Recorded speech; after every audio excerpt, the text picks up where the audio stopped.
முருகன் பிறந்த கதை. ஒரு காலத்தில் தேவர்களை கொடுமைப்படுத்தி வந்தான் சூரபத்மன் என்ற அசுரன். அவனின் அட்டகாசத்தால் உலகமே துன்பத்தில் மூழ்கியது. தேவர்கள் அனைவரும் சிவபெருமானை வேண்டினர். அப்போது சிவபெருமான் தன் 3வது கண் திறந்தார்.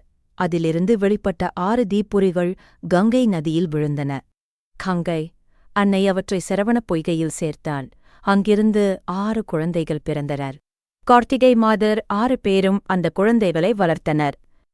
பின்னர் பார்வதி தேவி அவர்களை அணைத்தபோது 6 குழந்தைகள் ஒரே குழந்தையாக இணைந்தன. அவனே சண்முகன், சுப்பிரமணியன், நம் முருகன். முருகன் வளர்ந்து வேலாயுதம் பெற்றார். திருச்செந்தூரில் சூரபத்மனுடன் பெரும் போர் நடந்தது. கடைசியில் சூரபத்மன் மரமாகவும் மயிலாகவும் மாறித் தப்பிக்க முயன்றான். முருகன் அவனை வேலால் வதம் செய்து மயிலை தன் வாகனமாகவும் சேவலை தன் கொடியாகவும் மாற்றினார். இதனால் முருகன் அழிப்பவன் அல்ல, அருள் புரிபவன் என்பதை உலகுக்குக் காட்டினார். முருகனை மனதார நினைத்தால் தைரியம் வரும், பயம் நீங்கும், வாழ்க்கையில் வெற்றி கிடைக்கும். ஓம் சரவண பவ. வே முருகன் அருள் உங்களோடு இருக்கட்டும். வாம்.